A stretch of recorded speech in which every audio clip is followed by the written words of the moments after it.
Alors, bonsoir à toutes et à tous. Merci beaucoup d'être avec nous et merci à nos intervenants et intervenantes d'être là. Je tiens, avant de commencer cette table ronde, donc, qui va nous réunir autour des questions d'intégration du vivant et des vivants dans l'architecture et dans la ville, je tiens à remercier l'école de nous permettre, dans le cadre d'un enseignement, d'organiser une table ronde, de nous permettre aussi de faire venir d'autres disciplines dans l'école d'architecture et de nous permettre d'avoir ces moments qui sont des moments entre l'atelier de projet et entre la ville. Et je trouve que c'est très important de tracer des chemins de traverse et que l'école nous aide pour ça. C'est vraiment très, très précieux. Donc, je remercie Éric Langereau, je remercie aussi le service de communication Hélène Lebon, Marjorie Renaud, Kitri Chinbonan. Alors pardon, je dis n'importe les noms de manière sûrement voilà. Je remercie aussi Hélène Yosting et je remercie aussi Mathéo et Julien qui nous aident. Merci beaucoup. Je voulais dire aussi que cette table ronde, donc, elle s'organise dans le cadre d'un enseignement qui s'intitule Le Parlement des animaux et donc qui tente d'éprouver ce que fait la ville aux animaux et ce que font les animaux à la ville et qui tente de dégager deux grands enjeux et ce sont un peu deux grands enjeux qu'on va aborder aujourd'hui. Ces deux grands enjeux, ils sont ceux de la biodiversité et ceux de la cohabitation. Et je vais y revenir très très très rapidement avant de passer la parole à nos intervenants et intervenantes. On va commencer avec les questions de biodiversité et là je parle sous le contrôle de nos invités, mais je pense qu'ils seront d'accord évidemment avec nous. On est face à un effondrement de la biodiversité, face à ce que la philosophe Virginie Marie appelle une défaunation de la Terre, à savoir une extinction locale et globale ou globale de populations ou d'espèces animales dans des proportions considérables. Et donc, face à cet effondrement, que peut l'architecture et l'urbanisme et comment changer certaines modalités de production de la ville et des habitations pour faire face à cette situation difficile. Donc, première question qu'on abordera. Et seconde question, la question de cohabitation. Si on considère important de réfléchir à l'intégration du vivant et des vivants dans la ville. Comment est-ce qu'on cohabite avec eux? Comment est-ce qu'on cohabite avec ces animaux, en particulier, qui sont régis par d'autres règles que les nôtres, qui ont d'autres corps que les nôtres, qui ont des comportements différents des nôtres? Comment on cohabite avec celle ou celui qui nous est différent? Et je pense que ça, c'est aussi une question très importante à l'échelle des dispositifs architecturaux et spatiaux, à l'échelle de l'architecture, à l'échelle de l'espace public et à l'échelle du territoire. Et ça, c'est un deuxième point, une deuxième question qu'on verra ensemble. Aussi, et j'ai bientôt m'arrêter, il me semble que ces questions-là qu'on a énoncées rapidement, elles nous engagent à réfléchir aux questions architecturales et urbaines à partir aussi d'autres champs disciplinaires et d'être en capacité de les mobiliser quand c'est nécessaire. Et donc je pense que la table ronde qu'on a construite ce soir, c'est un peu ce qu'elle tente de représenter. On a avec nous, et ils se représenteront tout à l'heure, je vais être assez brève, on a Guillaume Aubry, qui est juste à côté de moi. Guillaume Aubry, qui est architecte, qui est artiste, qui a monté l'atelier Frix Architecture en 2010 avec Yves Pasquet, avec Cyril Gauthier, et qui est docteur en art et qui a tenté dans sa thèse de questionner l'expérience esthétique du coucher de soleil. Et donc, tu nous en diras un peu plus tout à l'heure. On a Delphine Lewandowski, qui est avec nous aussi, qui est architecte, qui est diplômée de l'école d'architecture de Paris-Malaquais et qui soutient dans quelques semaines une thèse qui est menée à la fois sous la direction d'un ingénieur, Robert Leroy, et d'un écologue, Philippe Clergeau, et là aussi qui tente d'interroger ce que peuvent les façades pour intégrer la biodiversité.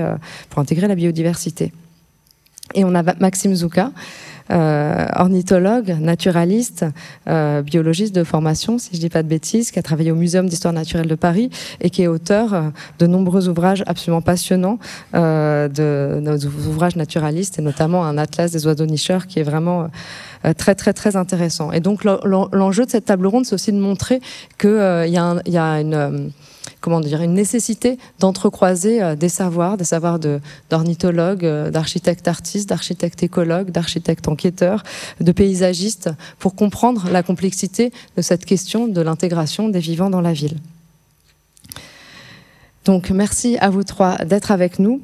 On va commencer, et pour commencer, je vous ai soumis un peu au même exercice qu'on fait souvent en studio de projet, à savoir avec quoi est-ce que je viens pour discuter, avec quelle matière est-ce que j'apporte et d'où je me situe et d'où je parle. Et donc, j'ai demandé à chacun et chacune de nos intervenants de nous présenter par 1, 2, 3 images les questions qui vous animent et le champ disciplinaire d'où vous parlez. Je vous propose qu'on commence avec Delphine Lewandowski. Merci encore d'être avec nous. Bonsoir tout le monde. Et rebonjour aux étudiants que j'ai suivis cette semaine. Donc je m'appelle Delphine Lewandowski, je suis architecte de formation et chercheuse en architecture. Mon champ de recherche porte sur les relations architecture-nature de manière large et dans le contexte des crises environnementales. Je suis actuellement, comme Léa l'a déjà dit, en train de terminer une thèse sur le sujet de la biodiversité dans l'enveloppe des bâtiments et plus précisément sur les murs biodiverses, qui sont des types de murs végétalisés spécifiquement conçus pour accueillir la biodiversité en ville. Je suis affiliée au laboratoire GSA de l'ENSA Paris-Malaquais et au CESCO, au Muséum national d'histoire naturelle, et je fais ce doctorat en CIFRE dans l'agence d'architecture Chartier-Dalix qui porte le sujet de l'accueil du vivant depuis plusieurs années. Quelques mots sur mon parcours. Ah oui, je vérifiais que ça s'affichait bien, comme je vois pas les slides. J'ai commencé à m'intéresser aux relations architecture-nature d'un point de vue écologique pendant mes études et en m'intéressant particulièrement à la présence d'insectes vivants dans les bâtiments. Ce qui m'intéressait dans ces insectes, c'était qu'ils incarnent une partie de la nature qui est considérée généralement comme indésirable et qu'on ne conçoit pas généralement en tant qu'architecte, quand bien même leur présence nuisible ou non est quasi systématique dans les intérieurs des bâtiments. Donc elle est en contradiction avec l'imaginaire d'un espace inerte et aseptisé qu'on apprend à faire dans les écoles d'architecture. C'est pour ça qu'elle nous informe aussi d'une limite de notre vision de la nature en architecture. Aujourd'hui, dans ma thèse, j'étudie le rapport nature-architecture de manière plus concrète et technique. En effet, j'ai étudié et conçu, dans le cadre de l'agence et de la thèse, et des partenaires de la thèse, des prototypes de murs biodiverses installés au Muséum d'histoire naturelle à Paris, qui sont basés sur le principe que vous voyez à droite, c'est-à-dire qu'ils incluent une couche de substrat continu qui permet aux plantes d'avoir un stock de nourriciers pour s'épanouir à l'extérieur des façades. Et le but, c'est de recréer un sol à la verticale qui soit vivant. Voilà, et le but aussi des prototypes que je vous présenterai un peu plus tard et sur lesquels on pourra débattre, j'espère, c'est d'étudier plus précisément les paramètres de l'architecture, donc en quoi les matériaux de l'architecture et les systèmes constructifs jouent un rôle déterminant dans le fonctionnement écologique des murs. Voilà. Merci beaucoup Delphine. On a vu donc une position d'architecte à la frontière avec l'écologie. Toi Guillaume, vous êtes plutôt entre architecture et art. Merci. Oui, donc double casquette, architecte et artiste. C'est deux temporalités complètement différentes. Je suis architecte dans la journée, j'étais à l'agence aujourd'hui, on travaille de 9h à 18h30 et je suis artiste soirée week-end, mais je suis aussi artiste en faisant pas mal de résidences en France et à l'étranger, donc je me ménage des temps de recherche dédiés à une espèce d'obsession. Donc j'ai fait les Beaux-Arts de Paris après mon diplôme d'architecture et après avoir monté Frix. Et depuis longtemps, je m'intéresse à l'expérience esthétique des paysages, en particulier au coucher de soleil. Alors c'était une espèce de défi. J'ai fait mon diplôme d'architecte sur les toilettes publiques. J'aimais bien cette idée de m'intéresser à quelque chose qu'on étudiait peu ou pas du tout. J'ai fait du coup une thèse en art sur les couchers de soleil, qui est une espèce d'objet impossible à étudier, trop kitsch, trop romantique, trop attendu, trop présent, trop photographié. Donc voilà, je me suis lancé une espèce de défi. C'est une question large en fait que je pose dans la thèse, pourquoi et comment tous les soirs, ce soir, hier, demain, si le soleil se couche et qu'il a l'air pas trop moche, on sort nos téléphones et on en prend des images qu'on ne regardera jamais Pourquoi est-ce qu'il y a cette espèce d'urgence, de fébrilité qui fait que on remplit, on gave l'Internet, on gave Google Images de cet objet, de ce mème, qui est l'objet le plus représenté, l'un des objets les plus représentés dans l'histoire de l'art aussi. Et pourquoi, en parallèle de tout ça, c'est un objet qui souffre d'un évitement critique. Il n'y a absolument aucun texte critique un peu engagé qui parle du coucher de soleil. Alors, j'ai pas lu tout Kant, tout Heidegger, tout Hegel, tout Hume, tous ces philosophes du beau et du sublime. Par contre, on peut faire des scans des PDF. Et quand on scanne les PDF, il n'y a aucune occurrence de coucher de soleil. Et donc il y a vraiment cette espèce de motif, on va dire, dans la pensée critique, d'éviter soigneusement le coucher de soleil. Donc j'ai tenté à ma petite échelle d'écrire quelque chose de pas trop bête. Ça devrait sortir bientôt aux presses universitaires de France. Donc j'arrive à la fin de cette histoire, ça devient un vrai livre et ça devient un vrai objet.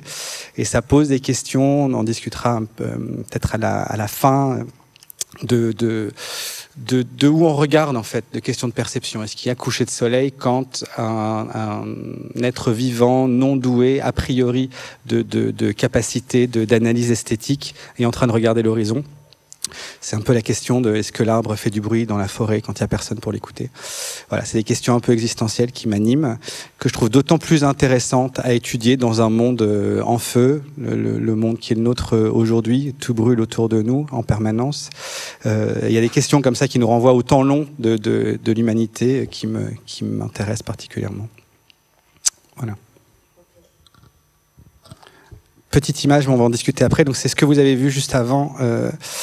L'image de fond, donc ça c'est dans le cadre de mon travail d'architecte. On a travaillé à Strasbourg sur la rénovation d'une ferme pédagogique, c'est-à-dire une ferme avec des animaux de la ferme à destination notamment des enfants, des scolaires. Et donc on a été amené à retravailler un habitat, mais un habitat aussi de monstration. Donc on fait surtout des musées, donc on a l'habitude de travailler sur des dispositifs de mise en espace d'objets souvent inertes. Et donc comment est-ce qu'on montre des animaux avec une espèce de sensibilité qu'on a peut-être moins avec des animaux de la ferme, puisqu'on part du principe que ce sont des animaux qui de toute façon ne vivent qu'en captivité. Une poule toute seule dans la forêt, elle dure pas très longtemps. Et donc comment est-ce qu'avec cette contrainte-là de départ, ce cahier des charges-là de départ, on essaye de réinventer un peu les dispositifs, en prenant bien sûr en compte le bien-être animal, mais en essayant de repenser cette relation-là de rapport entre l'homme et l'animal. Et un autre projet dont on va parler un petit peu, qui est en cours de chantier en ce moment, qui est la rénovation du musée d'histoire naturelle de Strasbourg. Donc tous les animaux sont morts depuis longtemps. Ça ne veut pas dire que ça ne parle pas de vivants. Les musées d'histoire naturelle aujourd'hui s'engagent dans des questions qui sont nécessairement liées à l'écologie. Les dioramas exotiques des années 70 deviennent, en tout cas à Strasbourg, un diorama spécifique sur l'écosystème du Rhin. Donc on amène les gens à re-regarder leur environnement proche. Et la première exposition temporaire, c'est une exposition qui fait sens ici à Nantes. Ça va parler de moustiques. J'ai cru comprendre que c'était un sujet. Et d'abeilles, et cette dualité un peu espèce de bipolarité entre l'abeille qui est devenue l'insecte symbole de la conservation de la biodiversité, alors que les abeilles des ruches sont des abeilles d'élevage qui remplacent les abeilles sauvages, et le moustique qui est l'ennemi public numéro 1, l'insecte par lequel arrivent le plus de maladies, le paludisme notamment, mais qui néanmoins fait partie du grand cycle du vivant et qu'on ne peut pas éradiquer comme ça. Voilà, donc on parlera de tout ça. Ouais, ça marche ici. Bonjour à toutes et tous. Alors moi, d'où je parle, je vais commencer par le côté ornithologue. Donc l'une de mes spécialités, c'est en particulier la migration des oiseaux. Donc ça nous emmène un petit peu loin du cœur de notre sujet, mais j'ai grandi à Paris. Et il y a un peu plus de 20 ans de ça, j'ai commencé à me rendre compte qu'il y avait, en fait, j'allais toujours voir les oiseaux à l'autre bout de la France. Je prenais tous mes week-ends pour sortir de Paris. Puis j'ai fini par m'apercevoir qu'en fait, il y avait pas mal de choses à voir sous mes fenêtres, sur mes toits, dans les rues. Et avec une bande d'autres ornithologues parisiens, on s'est mis en tête de répertorier tous les oiseaux qui nichaient dans Paris, maille par maille, de 1 km sur 1 km. Donc c'est ce livre-là qui s'appelle « Oiseaux nicheurs de Paris » et qui nous a amené aussi à nous poser beaucoup de questions sur les liens, évidemment, entre bâti, architecture et oiseaux, puisque les oiseaux vont occuper différentes strates dans la ville, et puis ils ne sont pas que dans les parcs, ils ne sont pas que le long de la Seine. Puis voilà, et je me suis aussi intéressé beaucoup aux aspects de pédagogie, de transmission du regard et puis de l'audition aussi, d'entendre les oiseaux pour les enfants, pour les plus grands. Donc ça, c'est le premier, le premier volet. Tu peux passer. Et niveau professionnel, j'ai eu deux grandes étapes, on va dire. La première, c'était un travail. J'ai travaillé au Muséum d'histoire naturelle, comme l'a dit Léa, et notamment sur un sujet qui concerne les villes, qui était comment les oiseaux, c'était encore les oiseaux, se déplacent dans le milieu urbain, qu'est-ce qui fait obstacle ou non pour eux. C'était un travail assez intéressant mené en Seine-Saint-Denis, dans une zone vraiment très dense. Et l'idée était vraiment de voir si les mésanges et les fauvettes que je déplaçais, en l'occurrence, et que je suivais avec un petit émetteur, parvenaient à utiliser les rues, est-ce qu'il y avait des vrais obstacles tels que, en l'occurrence, c'était les grands immeubles, mais voilà, quels étaient les éléments du paysage urbain qui étaient soit aussi utilisés qu'attendus, soit plus utilisés qu'attendus, soit moins utilisés qu'attendus, ceci nous permettant de modéliser, de cartographier les continuités écologiques en ville à partir d'éléments réels et pas d'éléments supposés, comme on le fait souvent à dire d'experts. Donc là, c'était vraiment le point de vue de l'oiseau suivi, qu'est-ce qui concrètement fonctionne pour lui ou pas.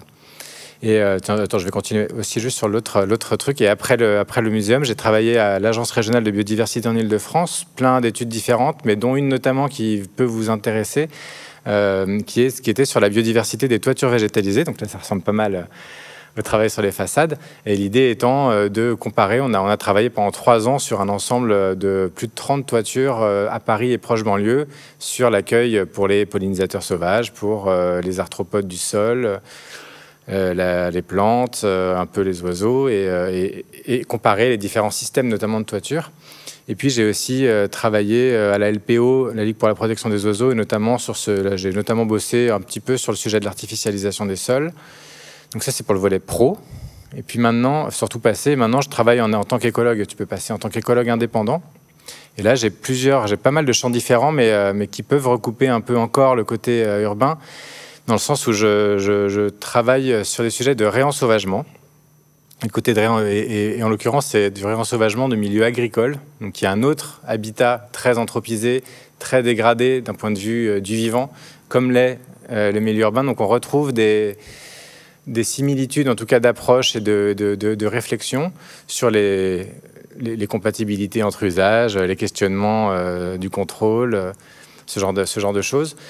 Et une autre de mes grandes missions en ce moment, c'est je travaille pour le coup c'est bénévole, mais c'est le Conseil national de protection de la nature. C'est intéressant aussi peut-être que vous en sachiez juste que ça existe. C'est un peu le frère de ce qu'on appelle l'autorité environnementale. Et quand vous créez, par exemple, si jamais vous êtes amené à faire un quartier, une ZAC ou quoi que ce soit, vous devez avoir faire une étude d'impact et avoir des autorisations, notamment si jamais vous impactez des zones humides ou des espèces protégées.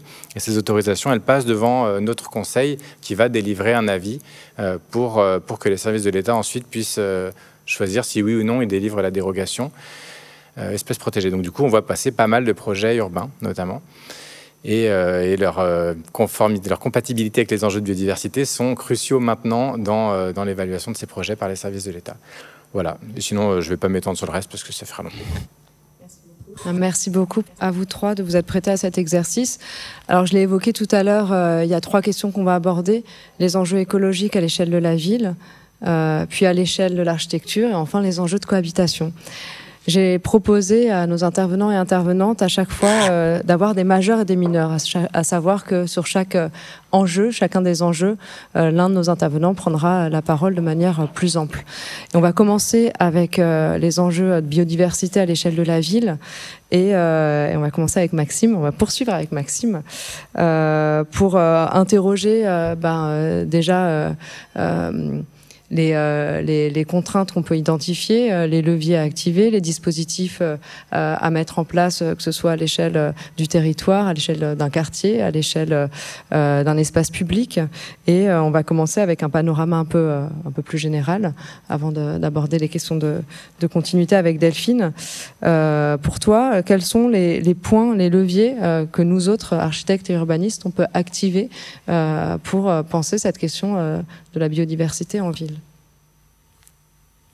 Alors, il y en a effectivement beaucoup, mais avant d'activer ces leviers, je pense qu'il est quand même important d'avoir en tête que les milieux urbains, même si on les réfléchit de manière possiblement très écologique, ça reste des milieux très artificiels avec un certain nombre de filtres qui vont empêcher certaines espèces, certaines communautés d'arriver, de se maintenir, de revenir en ville, clairement.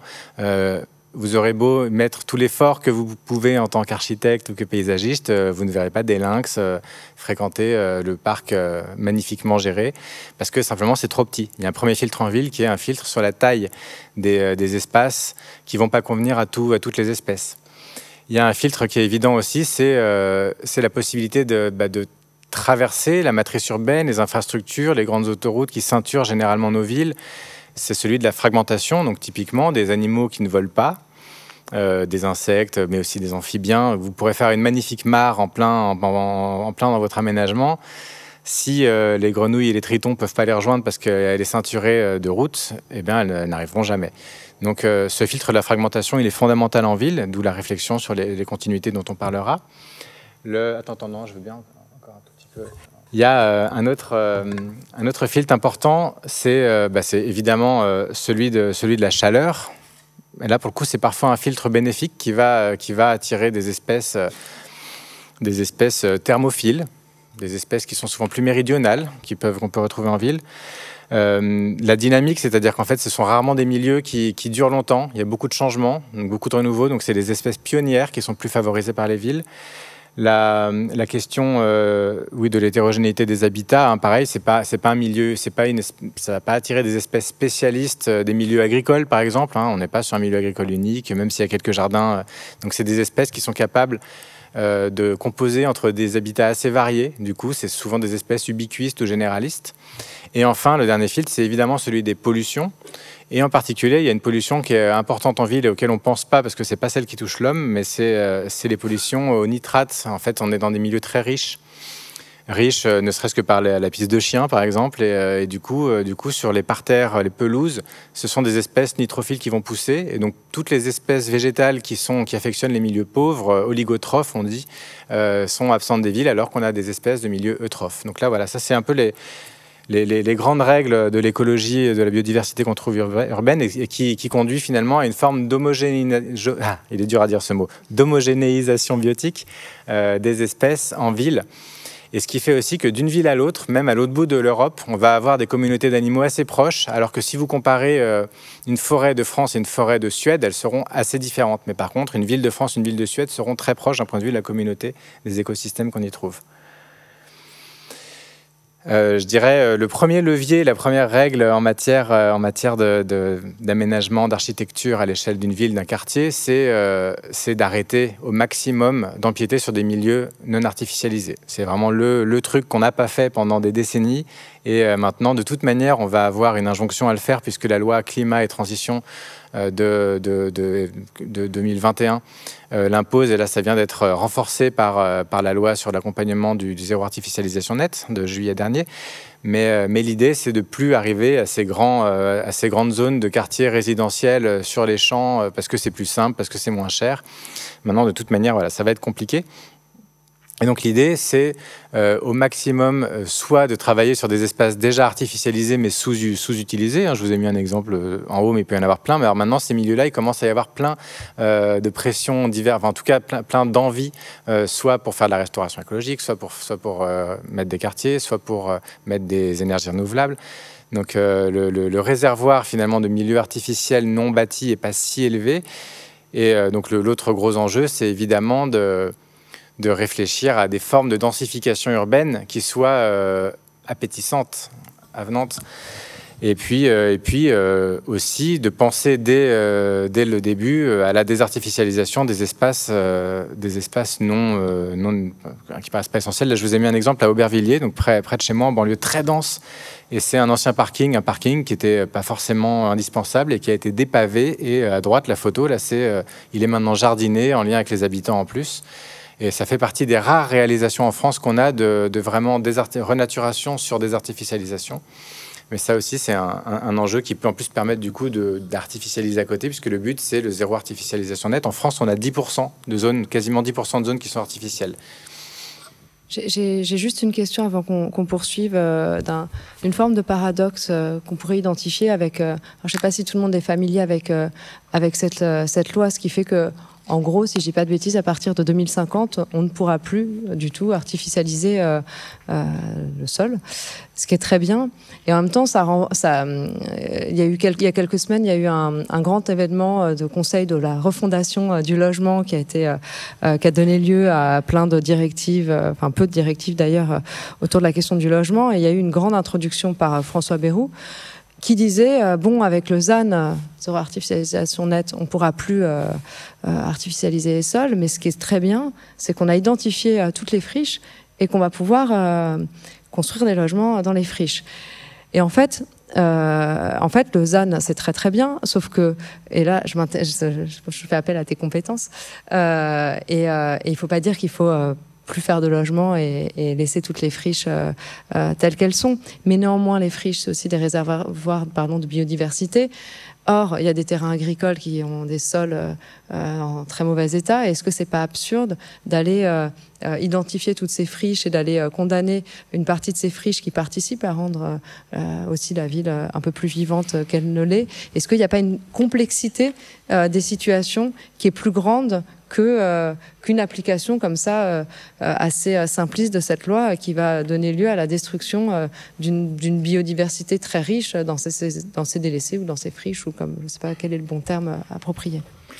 Ouais, la notion de friche, on pourra en parler longtemps parce que elle fait l'objet en plus de beaucoup de convoitises. Elles font l'objet de beaucoup de convoitises, ces friches en ce moment. C'est un peu ce dont je parlais là pour le genre de terrain qu'on voit. Donc là, on voit que c'est une friche industrielle ou autre, avec a priori peu d'enjeux écologiques. Il n'y a pas de pleine terre, il n'y a pas grand-chose en pleine terre. Mais il y a effectivement beaucoup de friches qui sont en fait plutôt des dents creuses, plus ou moins grandes, et qui ont parfois, pour certaines, jamais été bâties, ou qui sont d'anciens délaissés de la SNCF, mais sur lesquels il y avait quelques voies ferrées, mais le reste complètement réensauvagé, justement. Et en fait, comme c'est souvent des espaces délaissés où personne ne va, c'est des îlots de naturalité, de sauvages en ville, où certaines espèces vont se reproduire parce qu'elles sont tranquilles.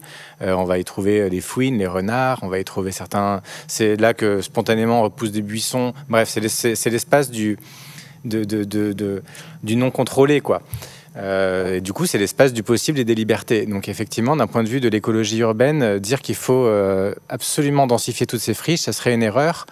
Heureusement, la loi artificialisation, là, il y a un décret sur la nomenclature de ce qui va être artificialisé ou non. Et quand c'est de la pleine terre et que c'est arboré, c'est pas artificiel. Donc du coup, on ne pourra pas compter un aménagement sur une friche en pleine terre avec des buissons ou des arbres comme de la non-artificialisation. Donc ça peut un peu protéger les friches. Mais effectivement, pour moi, là, l'enjeu, c'est vraiment, c'est le gros enjeu, hein, même de l'aménagement architectural de demain. C'est comment arriver à refaire du vivre ensemble un peu plus dense, sans que ça soit... Parce que la densification, c'est un mot qui fait peur, c'est un mot qui est en général perçu comme du grand immeuble, les uns sur les autres, alors que là, on a des quartiers comme ça où on s'étale, mais on vit les uns contre les uns derrière les autres, sans se parler, tous derrière des barrières de jardins. Finalement, chacun avec son petit jardin, c'est un peu tristoun. En plus, on va prendre la bagnole pour aller loin, faire ses courses. Donc là, c'est vraiment le type de quartier dont on ne veut plus. Et réimaginer des quartiers où on puisse vivre à peut-être 5 ou 6 fois plus nombreux à l'hectare, mais en fait, avec beaucoup plus d'interactions humaines et puis d'interactions, de partage de jardin, ça me paraît être l'un des gros enjeux pour atteindre cet objectif ZAN, quoi. Donc l'autre levier, c'est penser la ville comme un écosystème, malgré les limites que je vous ai énoncées au début. Hein. Souvent, on va être tenté de le faire à l'échelle de l'aménagement, d'un seul aménagement, et d'essayer de réfléchir forcément à l'échelle à laquelle on est mandaté.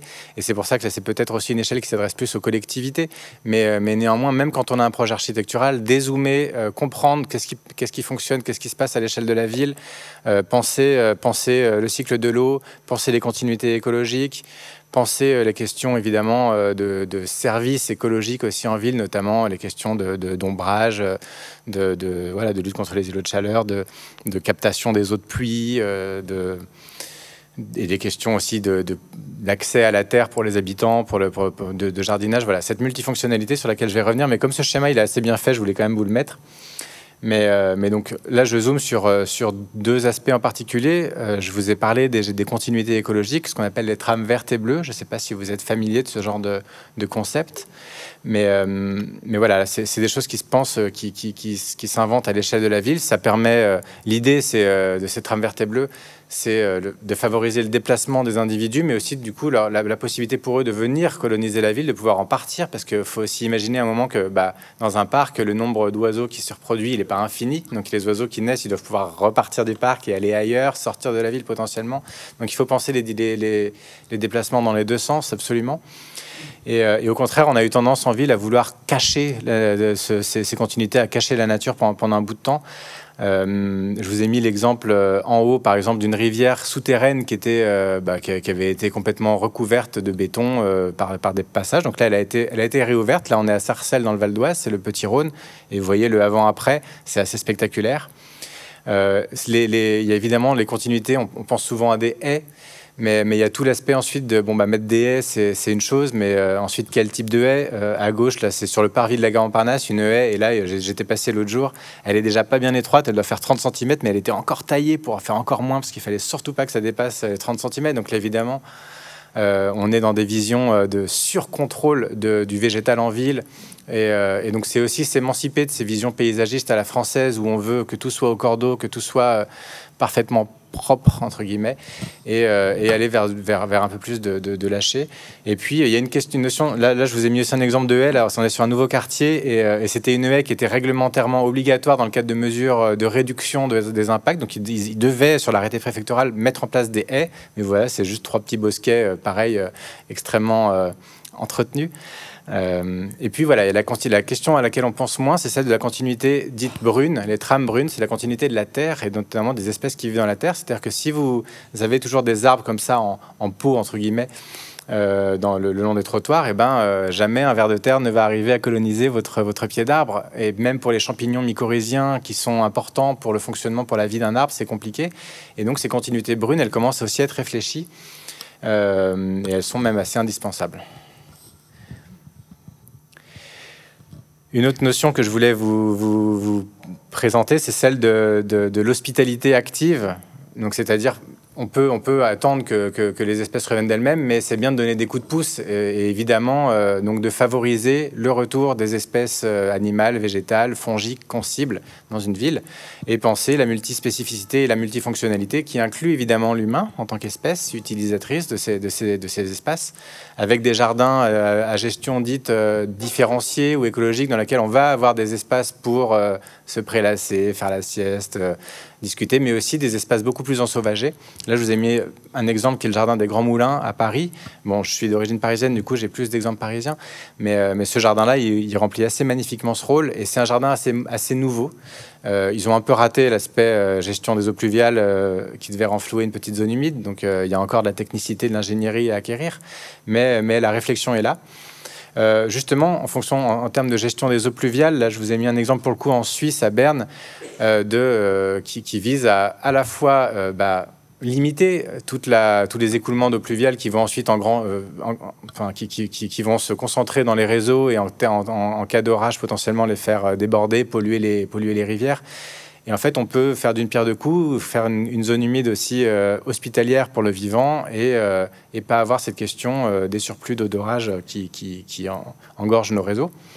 Pareil en dessous avec, avec la zone du Vinois, c'est une ville qui était très souvent inondée, c'est près de Sarcelles en l'occurrence encore. Et là, ils ont carrément eu la ville et avec des écologues et des architectes qui travaillent ensemble, ont eu carrément l'idée d'en faire un immense parc de zones humides qui permet de désengorger la ville quand il y a des inondations. Donc maintenant, il n'y a plus d'inondations, mais ils avaient tous le traumatisme d'inondation dans les années 2000. Et cet espace vient résoudre ça sans passer par les infrastructures grises classiques. C'est ce qu'on appelle les infrastructures dites vertes. Un autre petit écueil aussi, c'est que parfois dans ces dispositifs d'hospitalité, on va calquer dans toutes les villes, dans tous les aménagements, les mêmes choses, faire des nichoirs à insectes, des nichoirs à oiseaux, les mêmes. Voilà, on standardise les dispositifs. Or, ça fonctionne pas comme ça. Le vivant, chaque endroit a ses spécificités, est connecté avec un tel espace. Donc, c'est aussi important pour ça de toujours s'adjoindre des écologues, des naturalistes pour réfléchir. Là, par exemple, dans un aménagement à Lille, pardon, je montre ça, mais vous voyez pas l'ordi, à gauche, c'est un espace pour attirer les insectes, les abeilles sauvages, mais pas dans des petits nichoirs. Mais c'est beaucoup d'espèces en fait qui sont terricoles, qui nichent au sol. Et donc leur aménager des espaces de reproduction, c'est parfois plus intéressant que les nichoirs. Et puis la règle de base, celle par laquelle j'aurais dû commencer, c'est réfléchir avant tout, avant de détruire. Souvent on a tendance à faire table rase et hop, puis on réinvente tout. C'est de travailler avec l'existant. Parce que les arbres qu'on poussait depuis 100 ans, ils vont mettre 100 ans à repousser. Donc quand on les fait tomber, là, c'est fini. Donc, notamment, essayer de travailler avec les arbres et du coup, penser aussi au réseau racinaire, qui est fragile. Et puis, dernier point important qui est en lien avec ça, c'est évidemment faire ça en pensant à impliquer les habitants, si possible. Ça marche beaucoup mieux parce que ces questions-là, elles sont nouvelles, elles sont difficiles d'appropriation. Et plus les habitants sont intégrés aux conceptions, aux réalisations, par exemple, il y a le mouvement D-Pave aux États-Unis qui commence à arriver en Angleterre, en France, avec des villes qui donnent des permis de débitumer. Et quand c'est les habitants eux-mêmes qui ont débétonné, et ben après, ils se retrouvent être les gardiens de ces espaces ensauvagés et ça devient une part d'eux et ils le défendent beaucoup plus que si c'est quelque chose qui est imposé d'en haut, qui est imposé par la collectivité. Ça, c'est assez fondamental. L'aspect évidemment des petits-enfants, il y a cette dynamique là des cours oasis dont vous avez forcément entendu parler. Alors au début, moi j'étais sceptique parce que c'était simplement des revêtements drainants qui visaient à faire en sorte que l'eau de pluie rejoigne le sol. Je ne sais pas si tout le monde a déjà entendu parler des cours oasis. Peut-être en 2 mots dire ce que c'est pour que tout le monde puisse identifier. Les cours oasis, en fait, ça a été mis en place il y a 5-6 ans. C'est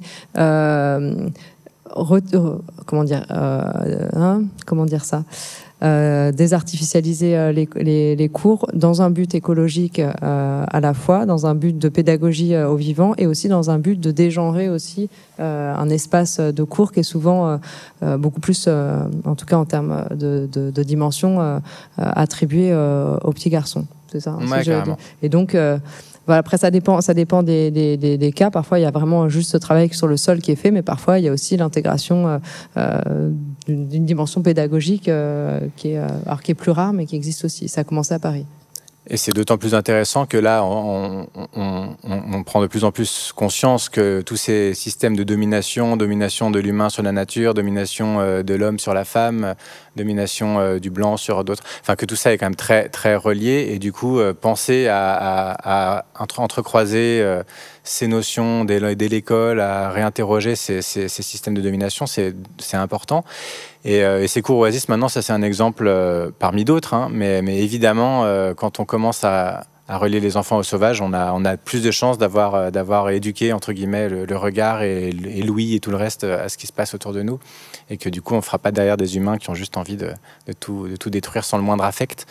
Et puis, dernière chose, c'est toutes ces plantes sauvages qui poussent le long des murs. Jusqu'à il y a quelques années, elles étaient encore systématiquement éradiquées, en tout cas dans une partie des villes, dans la plupart des villes. Et maintenant, dans une partie des villes, justement, c'est plus le cas. On les laisse pousser, déjà parce qu'on n'a plus le droit d'utiliser des pesticides depuis la loi Labbé. Il y en a eu 2, donc c'est déjà une chose, c'est que c'est beaucoup plus compliqué de les enlever.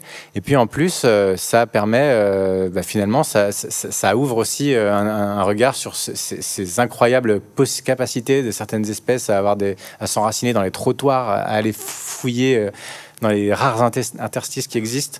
Il y a même des artistes à Nantes, je crois que ça a commencé à Nantes d'ailleurs, qui avaient entouré toutes ces plantes et qui leur avaient donné leur nom, leur propre nom.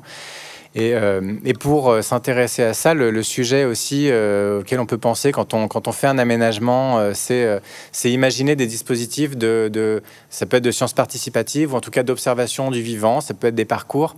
Là, je vous ai mis un exemple avec le suivi des insectes pollinisateurs. Même à l'échelle d'un immeuble, on peut penser à impliquer les habitants, les habitantes dans dans des dispositifs d'observation du vivant. Et notamment, il existe sur ces plantes sauvages des livres, des petits projets, des sites internet sur lesquels on peut aller faire des enquêtes et participer à des résultats scientifiques. Il y en a un qui s'appelle Sauvage de Maru. Donc c'est ce qu'on appelle les sciences participatives. Et voilà, c'est une manière aussi d'impliquer tout un chacun dans l'acquisition de connaissances, mais surtout de transformer le regard. Et on s'est rendu compte que ceux qui participaient à ce genre d'observatoire, par exemple, après, changeaient complètement leur modalité de jardinage, utilisaient moins de produits chimiques, etc. Voilà. Merci beaucoup pour cette présentation. Delphine, il me semble que sur cette question de l'intégration du vivant à l'échelle du territoire ou à l'échelle de la ville, la question des continuités te semble être un point particulièrement précieux dont débattre, des continuités, puis il y a aussi des fractures et du positionnement qu'on peut avoir. Merci beaucoup. Qu'on peut avoir.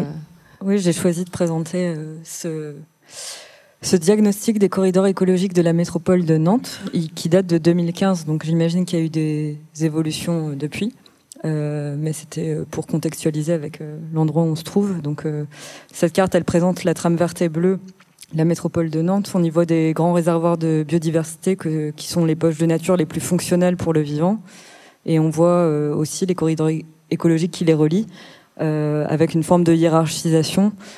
Donc les plus fonctionnels, comme je disais, se concentrent là où il y a les réserves naturelles, comme celle du lac de Grandlieu au sud, et autour des cours d'eau comme l'Erdre et la Loire.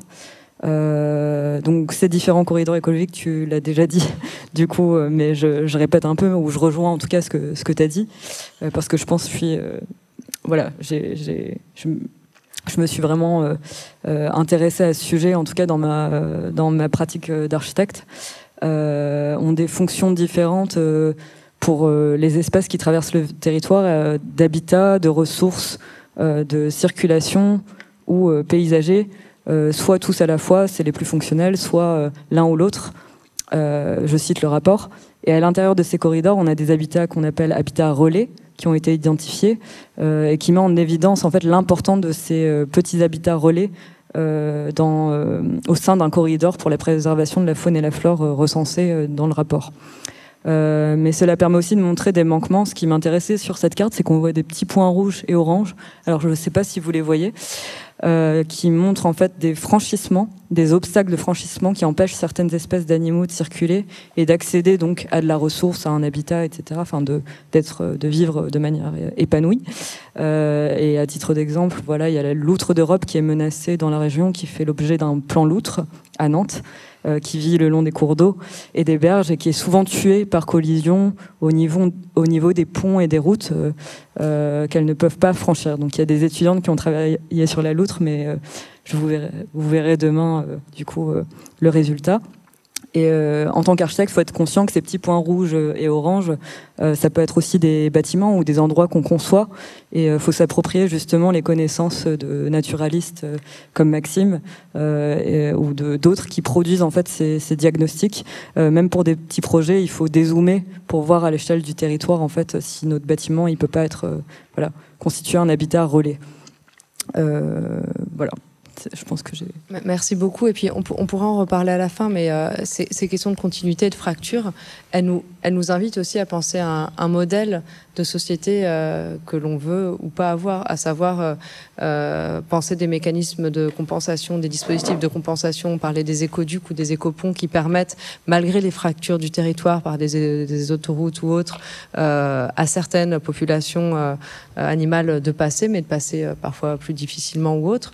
Ou alors, il y a une critique plus large peut-être à avoir de ce modèle-là, au-delà et par-delà les dispositifs de compensation. Peut-être que, je vois qu'on est hyper en retard, mais que c'est quelque chose qu'on peut ouvrir à la fin si jamais on a encore un peu de temps. En tout cas, merci beaucoup d'appuyer sur ce point-là. Et toi, Guillaume, les enjeux écologiques à l'échelle de la ville, comment est-ce que tu les perçois ? Je suis beaucoup moins spécialiste que mes deux voisins-voisines. C'est plus les questions qui nous ont été posées par le biais des projets que je trouve intéressant peut-être ici de discuter ensemble. Donc à nouveau le projet de la mini-ferme à Strasbourg et ce rapport à l'animal domestique versus l'animal non domestique, l'animal sauvage. Vous voyez une cage. À travers de la cage, on voit un nid Et dans ce nid, il y a des cigognes, parce qu'on est en Alsace. Donc les cigognes, elles se baladent, elles, librement sur le territoire, mais elles sont quand même installées sur le toit de la mini-ferme. Et parfois, elles sont dans la cage, parce que c'est l'infirmerie des cigognes. On leur répare les pattes ou les ailes quand elles sont cassées. C'est aussi là qu'ils ont inventé le petit complément alimentaire qui permet aux flamants roses de rester roses, parce que les flamants roses, quand ils sont plus dans leur habitat naturel, ils mangent plus les mêmes algues que les crevettes, etc. Donc ils deviennent blancs, et donc les gens viennent plus les voir. Donc il y a ce travail entre le domestique et le naturel que je trouve intéressant, parce qu'on a un peu tendance à les mettre vraiment dans des cases très séparées. Et en fait, je pense qu'il y a des glissements ou des petites choses comme ça qui s'opèrent entre ces deux grandes familles du vivant. Et il y a notamment en Alsace le grand hamster d'Alsace. Moi, j'ai appris tout ça là-bas. Qui est un hamster qui est sauvage, qui n'est pas le hamster de cage, mais qui est élevé en partie dans le zoo de Strasbourg pour compléter en fait les populations naturelles qui sont en train d'être décimées. Donc en tout cas, on est rentré nous avec ce projet dans toute cette écologie-là, économie de gestion du vivant à travers un projet pédagogique de ferme pédagogique qui est lié du coup au zoo, parce que juste à côté il y a un zoo, donc un vrai zoo avec des vrais animaux exotiques. Aux dernières élections municipales, la mairie a basculé écolo, et donc le zoo qui était déjà un peu un zoo vieillissant avec quelques animaux, il y avait 2 panthères, si je dis pas de bêtises, quelques singes, voilà, quelques animaux exotiques qui appartiennent pas du tout au paysage strasbourgeois. Il a été décidé de fermer ce zoo, en tout cas de déplacer les animaux vers d'autres structures capables de les accueillir, pour vraiment s'intéresser à la faune et la flore locale. Et il y avait aussi une question d'architecture pour le coup. Le parc de l'Orangerie, donc le parc dans lequel est situé le zoo et la mini-ferme, c'est un parc protégé, qui est un parc ouvert, donc qui n'est pas ceinturé d'une grille. Et donc il y avait des animaux exotiques dans leur cage, dans ce parc. Mais donc, il n'y avait pas la double cage qui est nécessaire pour les zoos en ville. Quand un animal sort de sa cage, il doit être encore dans l'enceinte du zoo. Là, à Strasbourg, quand le guépard sort de sa cage, il est dans la ville. Et donc, ça posait une vraie question, parce qu'il était impossible de ceinturer l'ensemble du zoo. Donc, la décision a été prise d'enlever les animaux exotiques. Bref, voilà, c'était plutôt des questions, voilà, toutes les choses qu'on a apprises là-bas, auxquelles j'ai pas forcément de réponse, mais qui me paraissent intéressantes. Merci beaucoup. Et d'ailleurs, ces questions, elles nous permettent aisément de faire la transition avec l'échelle architecturale, même si on sait que cette limite d'échelle, elle est poreuse. Et donc, j'ai évoqué tout à l'heure, quand j'ai présenté les intervenantes, Delphine, du travail que tu mènes spécifiquement sur les façades et sur les capacités des façades dans leur morphologie, j'imagine dans leurs matériaux aussi, d'être accueillantes. Est-ce que tu peux nous en dire un petit peu plus sur ces différents dispositifs à mettre en œuvre au sein même de l'architecture ? Alors, à l'échelle du bâtiment, d'abord, je voulais commencer par ça. Il existe une sorte de paradoxe que Guillaume a déjà relevé avec le moustique et l'abeille. Dans la vision de la nature en architecture, d'un côté, l'architecture est née à l'origine pour protéger le corps humain d'une nature dangereuse à incontrôler, comme des conditions climatiques extrêmes ou des animaux dangereux, dont les insectes font partie. Et l'architecture cela relève en fait du dualisme nature-culture propre à nos sociétés occidentales, et l'architecture en tant qu'expression de la culture s'oppose à la nature et la dompte, la contrôle, et crée ainsi des bâtiments qui doivent être inertes, aseptisés, où la moindre forme de vie provoque, en tout cas la moindre forme de vie non anticipée qui surgit à l'intérieur des bâtiments provoque des réactions extrêmement négatives, même si c'est pas des moustiques qui piquent. De l'autre côté, avec le mouvement des architectures écologiques, on souhaite inclure un panel de formes positives et souvent idéalisées de la nature, avec le soleil et le vent comme énergie, les ruches qui sont des fausses bonnes idées, comme tu l'as souligné également, parce qu'elles rentrent en compétition avec les abeilles sauvages en ville, ou les plantes bien vertes comme des objets d'ornementation qui ne devraient jamais ne pas être vertes, sans penser à ces éléments comme faisant partie de réseaux plus larges que sont les écosystèmes. En effet, la plupart des plantes qui sont désormais obligatoires avec la végétalisation dans certains programmes d'architecture, la végétalisation des toitures, ne peuvent vivre sans les insectes pollinisateurs avec lesquels elles forment des couples interdépendants. Et la question que je me pose, c'est comment pouvons-nous évoluer vers une vision plus précise et juste de la nature dans la culture architecturale et donc penser une architecture qui soit écocentrique, qui sorte un peu de l'anthropocentrisme. Quand on parle des animaux dans l'architecture, il faut tenir compte de l'intérieur des bâtiments qui abritent déjà de la vie, de manière totalement non anticipée et parfois non désirée. Donc certains chercheurs dans d'autres champs que l'architecture s'intéressent aux insectes et aux arthropodes vivants dans les bâtiments et elles attestent d'une présence quasi systématique dans les intérieurs. Donc ici par exemple, on a un relevé de tous les arthropodes dans des maisons en Caroline du Nord aux États-Unis par un groupe d'entomologistes qui, de 1, relève une présence partout dans toutes les maisons qu'ils ont étudiées, et de 2, qui trouvent vraiment une grande diversité d'espèces, dont des espèces qu'ils n'avaient jamais observées avant en 20 ans de carrière. Ça, c'était en 2016, mais il y a évidemment des gens qui se sont intéressés au sujet bien avant, comme le prix Nobel de médecine Karl von Frisch, qui a écrit un livre qui s'appelle « 10 petits hôtes de nos maisons » et qui raconte justement la manière d'habiter de ces petits animaux dans les maisons. Et donc ces petits animaux, ils vivent dans des espaces qui ne sont pas visibles et qu'on ne pense pas en tant qu'architecte. Ça peut être par exemple quand on lit les guides en fait de désinfection, parce que c'est seulement eux qui en parlent. Ils vivent par exemple dans les faux plafonds, dans les gaines techniques, sous le plancher, et tous ces espaces où vivent ces insectes dans les bâtiments, ou ça peut être aussi des souris. Je les ai appelés sous-architecture en référence à un terme sub-nature ou sous-nature de l'historien David Gissen. Dont les insectes font partie. En fait, la sous-nature, c'est tous les éléments de nature qui sont indésirables en architecture. Et d'autres chercheurs vont jusqu'à considérer les intérieurs comme un biome à part entière. Donc, comme la ville, on peut le considérer comme un écosystème, certes artificiel, mais qui a quand même, voilà, qui n'est pas indépendant du reste du territoire. L'intérieur des bâtiments représenterait jusqu'à 1% de la surface globale terrestre, ou au moins 1%. À vérifier. Voilà, ils prennent les chercheurs qui étudient ça, je pense que ça date de 2015, un peu dans ces eaux-là. Ils prennent l'exemple de Manhattan, qui est une ville où on a des bâtiments de plusieurs dizaines d'étages et dont la surface construite représente 3 fois la surface au sol. Donc tout autant d'espace à coloniser par ces espèces, que ce soit des cafards, des fourmis, des termites, etc. Et qui sont souvent vus comme indésirables. Donc là, je vous parle des nuisibles, en tout cas des animaux considérés par l'humain comme nuisibles. Par ailleurs, quand on parle de continuité écologique, on parle de présence animale qui est plutôt désirée et qui est nécessaire, en tout cas qui est locale et qui a un manque d'habitat justement dans les bâtiments. Et donc, à l'opposé, quand on anticipe la présence des animaux dans l'architecture et de la biodiversité, qui ont une fonction écologique à l'échelle d'un écosystème, on peut imaginer des bâtiments comme des habitats relais pour les espèces, comme sur le schéma que vous voyez en bas.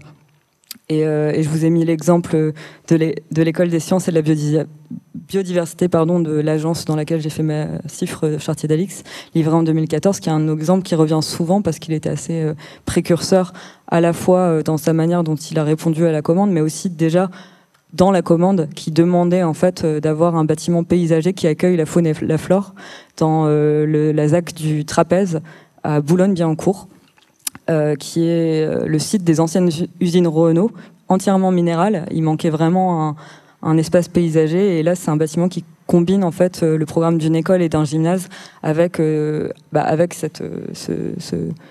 cet élément d'espace naturel, d'habitat relais. Et donc, vous voyez sur la photo en haut, on a sur le toit un boisement typique d'Île-de-France, enfin, qui imite en tout cas avec des espèces en tout cas typiques d'Île-de-France, avec une lisière d'arbres fruitiers et une prairie mésophile aussi typique d'Île-de-France, donc avec des espèces locales et sauvages et indigènes. Donc, il faut différencier. Voilà, les espèces indigènes, c'est celles qui sont vraiment originelles sur le site d'une certaine période assez longue, et locales, ça veut dire qu'elles sont de préférence produites localement ou récupérées localement. Enfin, voilà. Et sauvages, c'est-à-dire qu'on va les récupérer dans la nature. Et c'est vrai, quand on est architecte, parfois on n'a pas forcément, on n'arrive pas forcément à avoir toutes les espèces qu'on veut avoir dans un projet, parce qu'elles sont pas forcément dans les pépinière. Donc il ne faut pas hésiter à contacter des pépiniéristes qui produisent des essences locales pour qu'il y en ait de plus en plus. L'autre élément important de ce projet, c'est le pourtour, qui est une sorte d'écorce de béton qui a été dessiné pour justement accueillir le vivant, que ce soit le végétal et l'animal, mais de manière spontanée. Et ainsi en fait permettre de traverser le bâtiment et faire cette liaison importante entre un sol que vous voyez en bas, le mur et la toiture. Si on va un peu plus précisément sur ce mur, en tout cas de manière fonctionnelle, on a à droite, vous voyez, c'est tout simplement un parement de blocs de béton qui ont été spécifiquement dessinés pour retenir l'eau. Donc là, ce qui est intéressant en fait dans ce que les architectes ont fait, c'est que généralement une façade moderne et lisse, elle doit être, comme je vous disais, aseptisée et ravalée. Là, dans ce cadre, en fait, le concept, c'est vraiment que la façade, elle vieillisse et qu'elle soit de plus en plus accueillante, avec la décarbonatation du béton, le pH qui descend, les plantes spontanées qui meurent et qui créent au fil des années des formes de micro-sols. Et qu'au bout en tout cas, l'objectif, c'est vraiment qu'au bout de quelques années, de plusieurs années, le bâtiment soit de plus en plus accueillant. Donc ça, c'est au niveau du milieu qui soit plus favorable. Mais on a aussi, comme on parle de Parlement des animaux, on a toute une liste d'espèces qui est attendue sur site parce que elle est connue en fait de la région ou des environs. On a des chauves-souris, on a plusieurs espèces d'oiseaux, mais on a aussi des insectes. Et je vous invite à aller voir plus précisément en fait les critères en fait d'accueil de ces oiseaux-là, parce que là, on ne va pas rentrer dans le sujet spécifiquement, mais il faut savoir que chaque espèce a ses propres besoins d'habitat, de reproduction et de ressources, et qu'il faut un peu répondre à ces conditions quand on dessine des bâtiments pour ces espèces. Et il faut vraiment se mettre à leur place pour réfléchir à ce dont elles ont besoin et savoir si elles vont déjà, comme tu disais, est-ce qu'elles vont déjà venir. Et ça change notre vision d'architecte, parce que on a l'habitude de tout contrôler en fait. Enfin, en tout cas, quand on choisit un matériau, on sait quel matériau c'est, on sait de quoi il est composé, et il sera a priori là quand on va suivre le chantier. Alors que le vivant, on peut réunir toutes les conditions qu'on veut pour qu'il arrive de manière spontanée, peut-être qu'il ne viendra pas. Donc il faut accepter aussi de lâcher une sorte de contrôle qu'on a souvent en tant qu'architecte pour accueillir le vivant. Et donc là, je vais essayer d'être un peu plus rapide. Oui, alors je suis désolée, ouais. je le dis pour vous trois, on est super en retard. Et c'est moi qui tient pas bien le temps, ça va pas du tout. Et si c'est possible d'être un tantinet okay. court et court. Je vais faire un peu plus rapide, mais de toute façon, c'est ma dernière slide dans cette partie. En fait, avant, en fait, on avait cet empilement cette maçonnerie de blocs de béton sans substrat, donc et sans irrigation. Et en fait, l'étape suivante pour l'agence et dans le cadre de ma thèse avec les laboratoires de recherche, ça a été de faire des murs qui intègrent déjà une couche de substrat à l'intérieur qui soit suffisante pour que les plantes s'épanouissent en façade. Et donc on a fait, en 2021, on a installé les prototypes que vous voyez sur le site du labo du Muséum d'Histoire Naturelle, qui se déclinent en 3 typologies maçonnées, une en briques alvéolées, qui ont été détournées en parement et retournées pour utiliser leurs ouvertures comme pour les plantes. On a celui du milieu en briques pleines, qui est aussi une technique un appareillage traditionnel qui a été détourné pour accueillir la couche de substrat, avec des boutisses, donc les briques transversales un peu plus longues pour pouvoir tenir ce vide. Et enfin, on a un mur de pierre sèche qu'on voit pas très bien parce que c'est celui qui marche le mieux, entre guillemets, je mets des gros guillemets parce que c'est pas si simple, mais en tout cas qui est fait avec des matériaux de récupération du dépôt de la ville de Paris, des pierres de dallage. Voilà. Et juste pour expliquer pourquoi on a fait ça, le but c'était vraiment de voir est-ce que ça marche déjà, comment ça marche, parce qu'on imaginait bien qu'il allait avoir des problématiques de tassement, de répartition de l'eau à l'intérieur du mur, comme on ne contrôle pas. Et le but en fait c'est de paramétrer la conception pour avoir les conditions minimales pour qu'il y ait le moins besoin de maintenance et que ce soit le plus autonome possible. Donc intervenir le moins possible sur ces murs et voir quelles espèces sont capables en tout cas végétales, sont capables de pousser et après de fonctionner avec de la petite faune. Voilà. Merci beaucoup pour son intervention et j'en profite pour poser une question à Maxime, à savoir, il y a des recherches exceptionnelles et qui sortent de l'ordinaire comme celle que tu as menée sur les façades.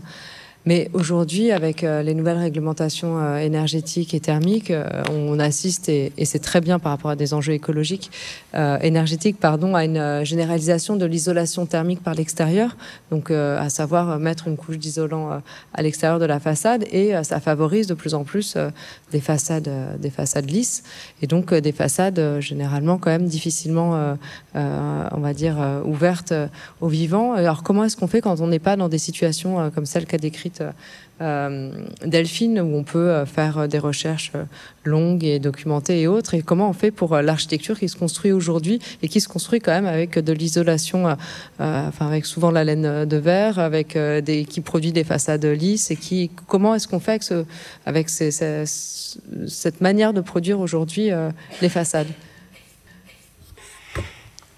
Vaste question. Pour déjà, pour comprendre pourquoi est-ce qu'il y a des animaux comme ça sur nos façades. Ouais, rapidement. Mais en fait, par exemple, beaucoup le pigeon que vous voyez en ville, les faucons que vous voyez en ville aussi, c'est des espèces rupestres à la base, c'est des espèces qui occupent les falaises. Et depuis qu'on s'est mis à bâtir des habitations, ils ont trouvé finalement que ces milieux qu'on crée, là, qui occupent quand même une part substantielle de l'espace en France, ils constituaient des habitats qui ressemblaient vachement à leurs falaises naturelles et que pourquoi pas les utiliser. Donc, et puis même dans certains cas, il n'y avait pas de prédateurs, donc c'est limite plus avantageux. C'est notamment le cas des pigeons en ville, puis ils étaient nourris à côté, bref. Donc on a beaucoup comme ça d'espèces dites rupestres qui se sont habituées au bâtiment, sauf que évidemment dans les falaises, ils nichent pas si c'est tout lisse. Il leur faut des vires, il leur faut des trous, des anfractuosités. Les façades d'immeubles anciennes de maisons, en général, étaient comme ça. Et effectivement, dans les nouveaux bâtiments, on n'a plus là toutes ces anfractuosités. Donc il y a le martinet aussi, tout bêtement. Le martinet, c'est une espèce de falaise là, qui est dans ces petits trous. Anfractuosité, c'est des petites cavités, des petits trous qui sont dans les... Le moineau, pareil, c'est une espèce qui nichait plus dans les arbres. Donc il y a soit des espèces qui nichaient dans ces falaises, soit aussi des espèces qui nichent dans les cavités d'arbres et qui vont trouver leur bonheur dans les trous de façade. C'est le cas des étourneaux. Là, on en voit un dans une fissure. C'est le cas du moineau là qui est sous ces tuiles. Et effectivement, dans les bâtiments comme ce que décrit Léa là en bas, des bâtiments d'autre qualité énergétique, au début, le vivant a complètement été oublié. Donc l'idée, c'est juste d'intégrer dès la conception du bâtiment la possibilité de mettre en place des petits trous, ça peut même être des nichoirs intégrés au bâti, ça se fait très bien. Et dès lors qu'on réfléchit l'isolation pour pas que ça génère des courants d'air à l'intérieur, c'est complètement envisageable. Donc il y a plein de possibilités. On peut aussi faire monter de la végétation par des filins externes. Enfin, là, pour le coup, je suis pas spécialiste, mais aussi penser l'accueil du vivant sur le toit. Là, c'est les images que je vous ai mises à droite. Donc il y a à nouveau forcément l'école de la biodiversité, mais l'étude qu'on a faite, penser du coup aussi la portance d'un bâtiment pour qu'il puisse accueillir suffisamment de terre, parce qu'entre un truc avec un substrat de 4 cm d'épaisseur et un substrat de 15-20 cm d'épaisseur, c'est pas la même chose. Mais si je puis me permettre, en effet, le toit est une ressource, mais en fait, si on doit pouvoir accueillir plus de terre, c'est-à-dire plus de matériaux, des poutres plus grandes, ça a aussi un impact. Si on prend le projet de Chartier d'Alix, qui est très intéressant, ça suppose aussi une quantité de matière, là en l'occurrence du béton. Il y a pas comment dire.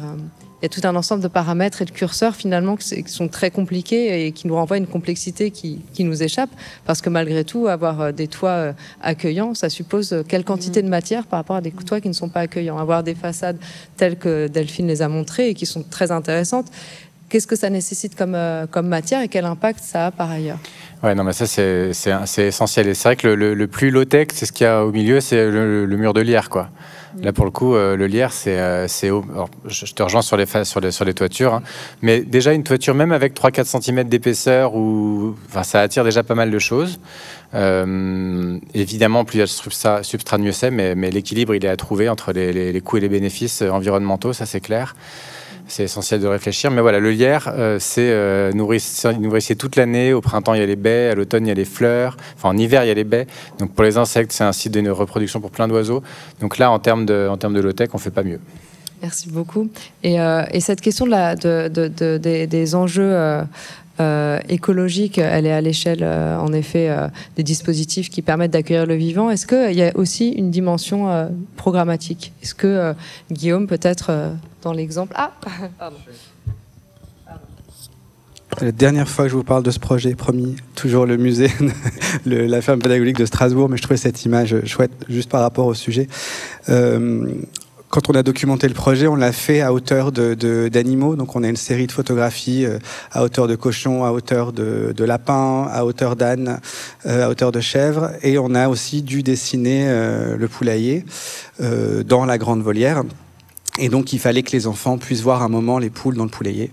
Et on a dessiné ce poulailler en tentant de renverser un petit peu le dispositif. Donc, vous êtes à l'intérieur du poulailler, vous regardez, c'est la plus belle vue du projet, vous regardez tout le projet. Donc, les poules passent leur temps à voir des gens comme ça collés à la vitre. Et on ne voit pas très bien sur cette photo, mais on a dessiné toutes l'espèce de gradins des poules comme un petit théâtre à l'italienne avec cette idée du poulailler, etc. Donc, le dernier rang, voilà. Donc, elles sont vraiment au spectacle. Et c'était une tentative à la petite échelle d'un poulailler, mais de repenser une expérience qu'on a tous fait quand on va voir les aquariums. C'est pas du tout le même rapport qu'on a quand on regarde un aquarium ou quand on traverse ce tunnel avec les animaux qui passent au-dessus. Il y a un moment, je pense, une forme d'humilité par le dispositif scénographique, parce qu'on parle vraiment du coup de l'échelle de l'architecture, qui replace l'homme à sa petite échelle d'homme versus le grand requin qui lui passe au-dessus. Bon, et là, dans ce cas-là, les animaux de la ferme. Bon, voilà, c'était juste pour finir sur un petit twist. On va poursuivre avec les enjeux de cohabitation. Là aussi, c'est une transition assez douce. Parce qu'on a parlé de ces différents dispositifs à l'échelle territoriale, à l'échelle urbaine, à l'échelle architecturale qui permettent d'intégrer les vivants. Mais si ces vivants, ils sont avec nous en ville, comment est-ce qu'on cohabite avec eux? Comment on cohabite avec ceux qu'on dit indésirables? Comment est-ce qu'on fait l'expérience aujourd'hui encore concrète du corps animal? Comment est-ce qu'on crée des dispositifs ou des programmes qui permettent la collaboration? Est-ce que tu as quelques pistes? Alors, autre projet dont je vous parlais tout à l'heure. Donc musée d'histoire naturelle de Strasbourg. La grosse intervention qu'on fait sur ce projet, c'est de percer l'atrium d'entrée, enfin le hall d'entrée historique, et de créer un atrium vertical sur 3 niveaux qui donne à voir une espèce d'aperçu général de la richesse et de l'amplitude des collections, et qui prend cette forme comme ça de cabinet de curiosité à l'intérieur duquel l'humain s'insère, puisque ce cabinet de curiosité, il est sur 3 niveaux. Et à chacun des niveaux, il y a des balcons qui permettent de rentrer dans le cabinet de curiosité pour mieux le voir. Et quand on est à l'extérieur du dispositif, on voit de temps en temps des gens rentrer dans ce dispositif qui est classé par écozone. Et c'était intéressant aussi d'accompagner pour le coup toute l'écriture du projet muséographique. C'est des questions que tu dois connaître par cœur. Mais de s'éloigner un petit peu pour le coup du modèle du musée d'histoire naturelle de Paris et de cette espèce de caravane des animaux qui est peut-être une image aussi un petit peu exotique et quelque chose du roi lion quand on va voir cette caravane des animaux, et de revenir à quelque chose d'un petit peu plus orienté autour des écozones et des typologies d'animaux par localisation à l'échelle de la planète. C'est en cours de chantier, c'est pour ça que c'est des 3D de travail qui sont pas... non, ça n'est pas une photo du projet réel. Et ça ouvre en 2024, je vous inviterai à y aller. Et dans ce bâtiment, il y a des salles dédiées aux animaux totems. Donc on travaille avec des muséographes, scénographes, avec Dux là-dessus, hein, chacun son métier. Sur la muséographie permanente, on travaille assez peu. Et c'est hyper intéressant parce qu'ils articulent en fait donc des animaux un peu totems, voilà, des collections autour de tout ce que l'animal véhicule dans notre culture partagée. Donc là, c'est la salle du loup, mais il y a la salle de l'éléphant, la salle du lion, la salle du morse, la salle du poulpe.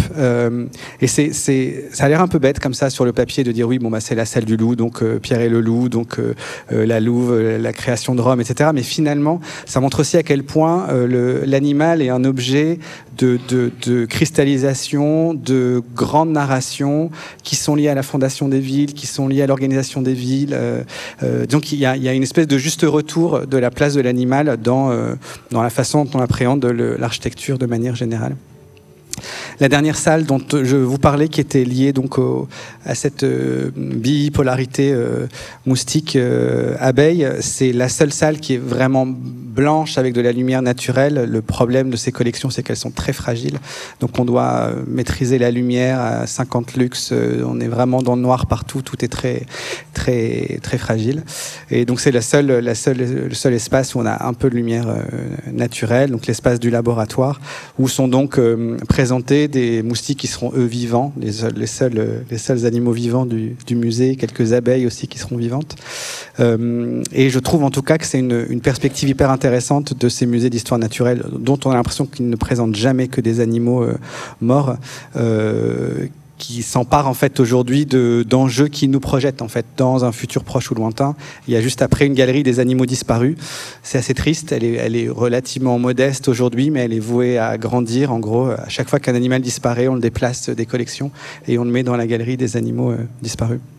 Et je voulais terminer avec un projet qui est plus personnel, plus intime. J'ai la chance d'avoir une toute petite cabane en Normandie sur un rocher en face de la mer où j'ai écrit ma thèse sur les couchers de soleil. Et c'est un endroit où j'ai eu la chance de me retrouver coincé en plein premier confinement. Sachant que, je pense que vous vous rappelez des règles absurdes de ce premier confinement, on n'avait pas le droit d'aller se balader, notamment en bord de mer. Donc je me suis retrouvé dans une zone où absolument personne n'avait le droit de marcher. Pendant 1 mois et demi, ça a duré, je pense, les premières règles. Et donc j'étais là, très bien, hein, j'étais là sur ma terrasse, je pouvais juste prendre ma voiture, la petite Twingo à côté, et aller plus loin, et là j'avais le droit de marcher. Et donc je me suis retrouvé dans cette espèce d'endroit suspendu où plus personne ne marchait sur la plage, ni le soir, ni le matin, et où la nature est revenue, mais extrêmement vite. Et ça fait plaisir et c'est flippant en même temps. On est peu de choses. C'était vraiment une expérience de voir comme ça, par vagues successives, jour après jour, les animaux revenir, etc. Il y a eu une grosse médiation qui a dû être faite à la réouverture des plages sur les nids, parce que beaucoup d'oiseaux s'étaient installés sur la plage, là où les gens posent leurs serviettes. Et c'était une vraie bonne leçon de la petite pause qu'on a octroyé malgré nous peut-être à la nature à ce moment-là. Et je termine avec ça. Alors j'avais envoyé le lien, mais je ne sais pas si on peut le voir. C'est un film, donc pour terminer avec un petit projet de ma production d'artiste, un film qui reprend les préceptes d'un artiste anglais des années 70, John Smith, qui filme une rue de Londres et qui décrit en voix off, comme un réalisateur, tout ce qui va se passer 3 secondes avant que ça se passe. Et la rue de Londres devient un énorme set de plateau hollywoodien. J'ai fait la même chose, je vous en montre 3 minutes ou 4 minutes, avec les animaux sur la plage. C'était pile à la réouverture de la plage après le confinement.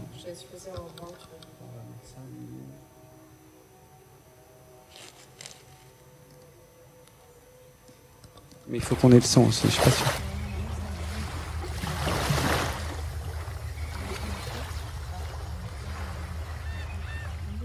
Maybe a bird to the rock on the right. Yes. Okay, thank you. Down again. Up. Up.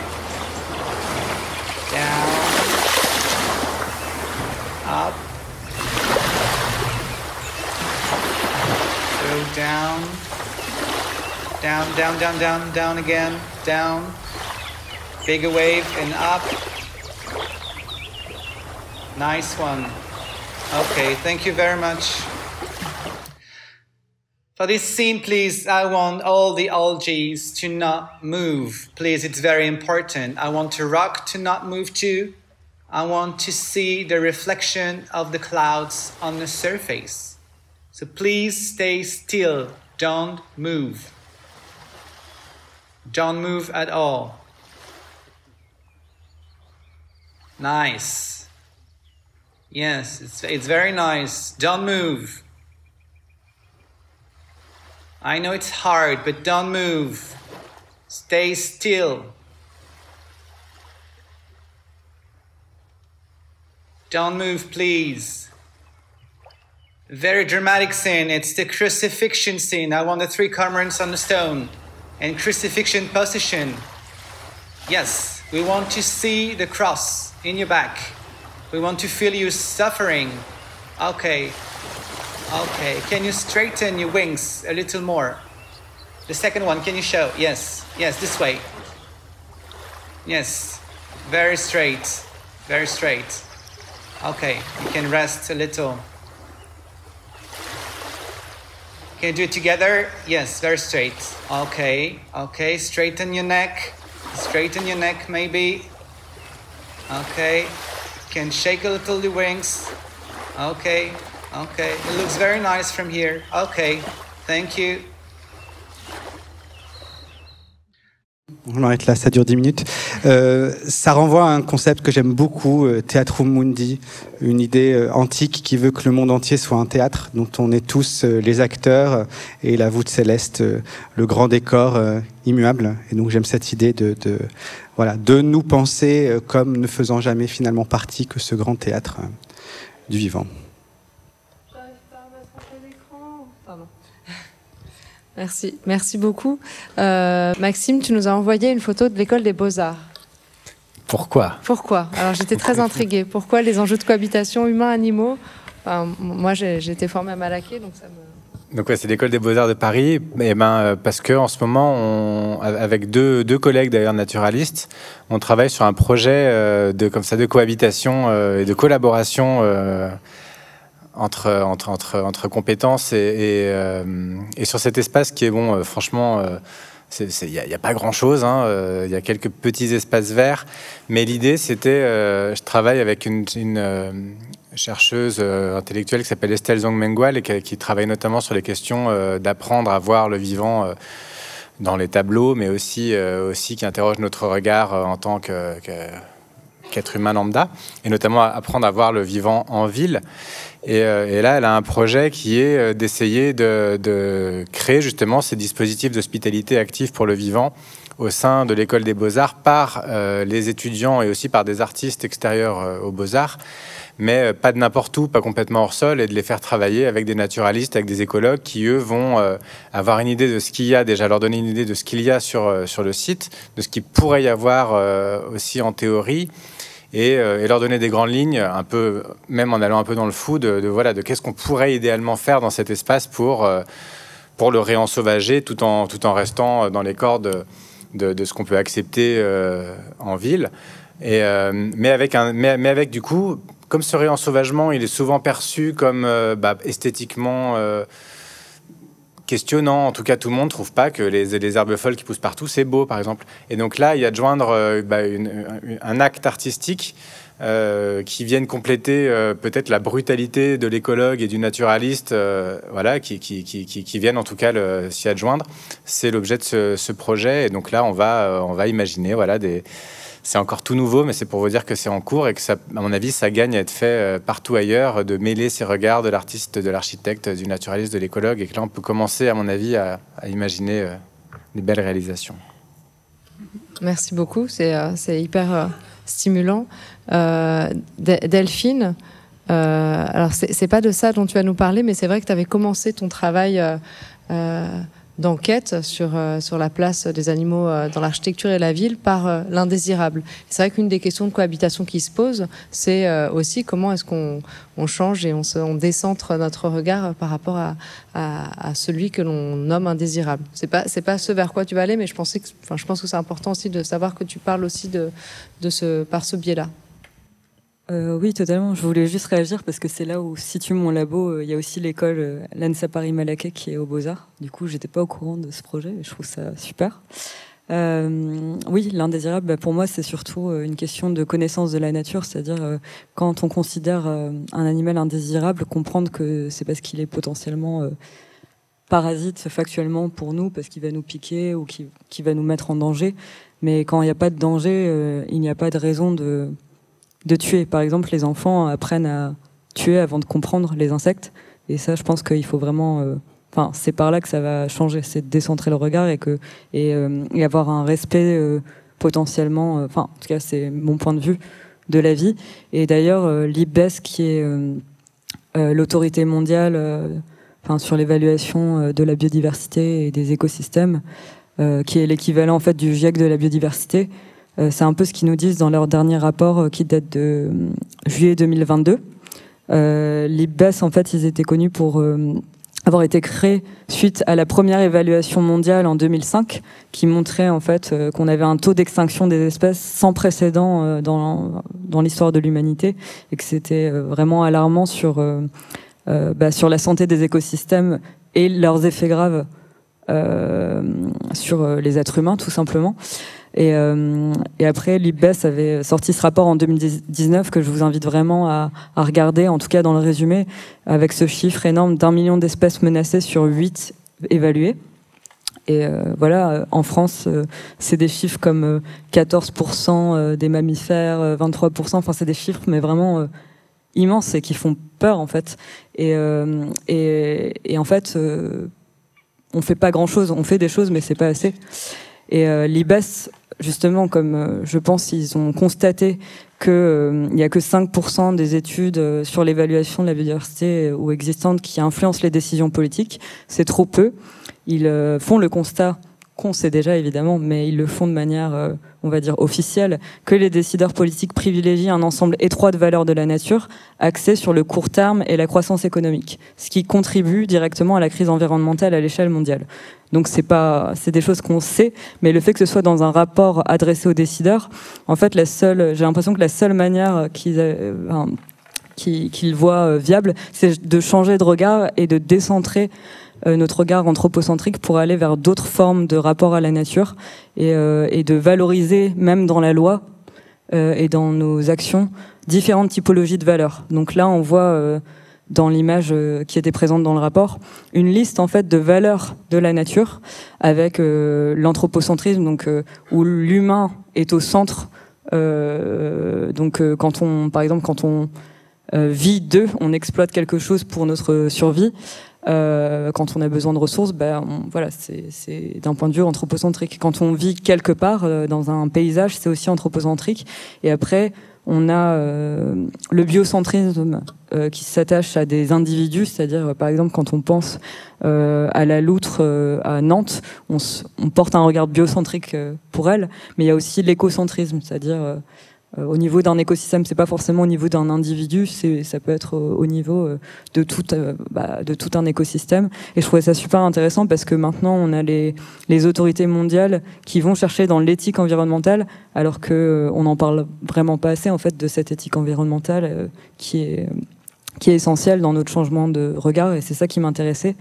Et surtout à Nantes, avec le projet du Parlement de la Loire, c'est un exemple en fait de projet biocentrique dans lequel on propose de créer une personnalité juridique à un fleuve pour le protéger.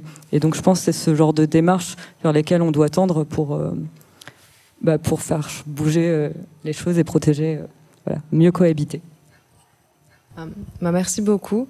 Merci à vous trois. On avait préparé quelques petits textes à lire, mais compte tenu de l'heure, je pense que c'est plus important d'échanger avec la salle si vous êtes d'accord. Les questions sont ouvertes.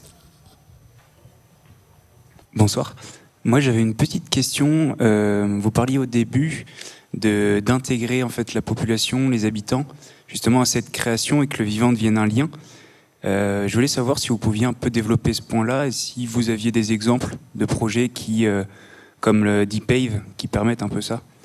Voilà. C'est vrai qu'en France, on a quand même une difficulté, c'est que les pouvoirs publics veulent tout faire eux-mêmes et ont vachement de mal à déléguer aux citoyens et même à laisser les citoyens créer, générer ses propres espaces. Donc c'est l'immense problème. Donc du coup, on est obligé d'avoir des permis de végétaliser. C'est ce qui se passe à Paris, c'est ce qui se passe à Montreuil, c'est ce qui se passe ailleurs. Donc c'est un peu tristoun. Donc c'est pour ça aussi que j'ai un peu de mal à le donner comme exemple d'implication citoyenne, même si malheureusement, on doit en passer par ces permis de faire des pieds d'arbres sauvages avec des plantations.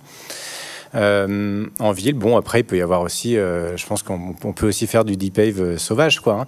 Mais bon, du coup, pour inclure les habitants, l'autre sujet, je pense quand même, en tout cas, il y avait un sujet important, c'est peut-être pas directement les habitants, mais c'est tout ce qui est des gestionnaires d'espaces verts, des jardiniers notamment, qui ont un rôle très important en ville, parce que si eux, ils n'ont pas le regard, l'appétence pour ça, ils vont pas accepter, même on a beau leur donner des injonctions de gestion écologique, ils vont le faire à contre-cœur, ils vont le faire mal, ils vont couper, finalement, élaguer les arbres quand il ne faut pas, etc.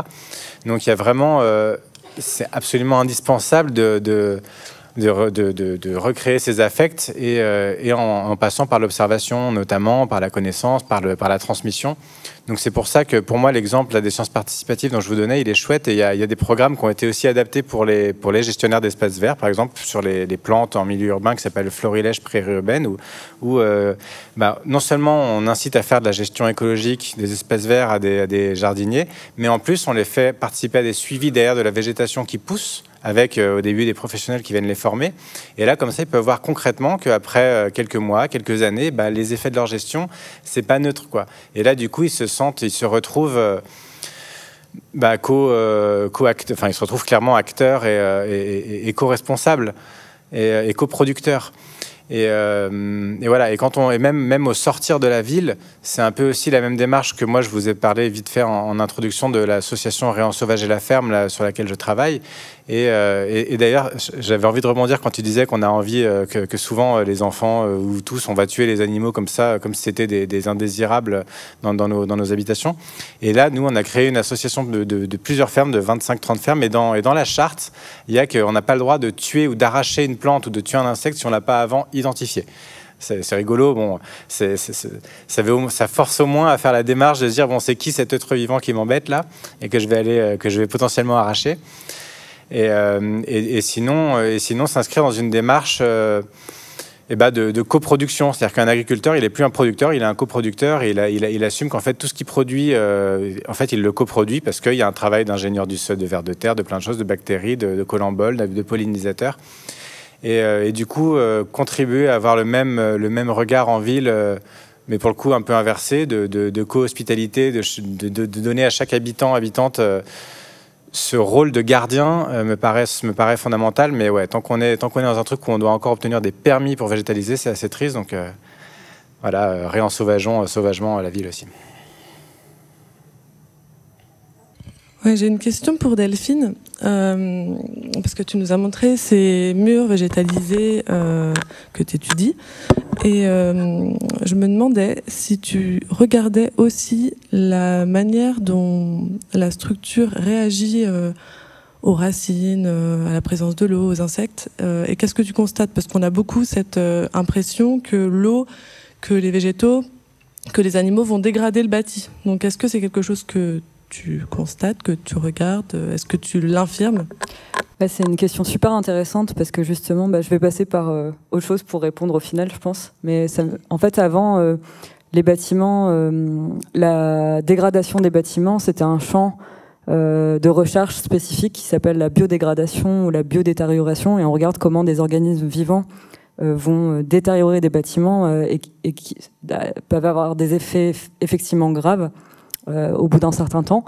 Et dans les années 90, il y a un nouveau terme qui apparaît par le chercheur Gillitt qui s'appelle la bioréceptivité, et qui est en fait la même chose que la biodégradation, sauf qu'elle est étudiée de manière positive. C'est-à-dire qu'on va étudier la capacité des matériaux à accueillir les organismes vivants. Donc en fait, c'est un peu le même champ, mais de manière positive. Et donc aujourd'hui, on a des chercheurs en architecture, en sciences des matériaux, qui essayent de développer des matériaux qui puissent soutenir des organismes vivants sans pour autant être que ce soit dommageable pour les bâtiments et le clos couvert dans le cas des façades que j'étudie, on n'est pas au niveau de l'application. Les prototypes que je vous ai montrés, bien que l'agence a pu appliquer ces murs, mais en tant que parement. Et dans ce cas-là, évidemment, on a un voile d'étanchéité qui protège le bâtiment et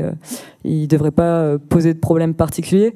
Mais c'est vrai que c'est un débat actuel qui est super intéressant. Et l'ADIVET, qui est l'association des professionnels de la végétalisation en France, est en train d'écrire les règles. Depuis plusieurs années, on les attend, sur les bardages rapportés végétalisés, et ils hésitaient justement à rendre obligatoire une lame d'air sur les bardages végétalisés. Et dans ce cas-là, en fait, on ne pourrait pas vraiment appliquer ces murs que vous avez vus. Par contre, on peut le détourner un peu, c'est ce qu'a fait l'agence, en la comptant comme une paroi enterrée. Mais c'est sûr que l'autre désolée, je parle trop longtemps, mais un autre point super important, c'est que on a cette problématique du bilan carbone que tu as soulevé, Léa. Et c'est vrai que pour accueillir, soutenir des substrats et des plantes, et avoir un bâtiment qui dure, il faut des matériaux assez solides qui résistent à l'eau, etc., comme la pierre, le béton. Enfin, résister à l'eau, c'est un grand mot, mais ce que je veux dire, c'est qu'on peut pas facilement mettre du bois, de la terre, de la paille, etc., des matériaux donc biosourcés. Donc en fait, la solution, je pense, idéale, ce serait de réussir à utiliser des éléments réemployés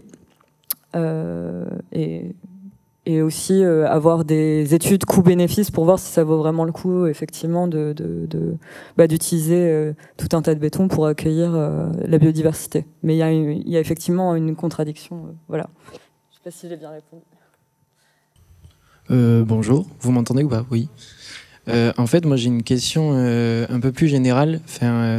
Suite à cette conférence, c'est qu'on parle d'innovation technique quand il s'agit des façades. On parle aussi des oiseaux en ville, mais la question c'est, quand on parle de la ZAN et du zéro artificialisation nette, ça pose aussi la question de est-ce que la solution elle est que dans les grandes métropoles?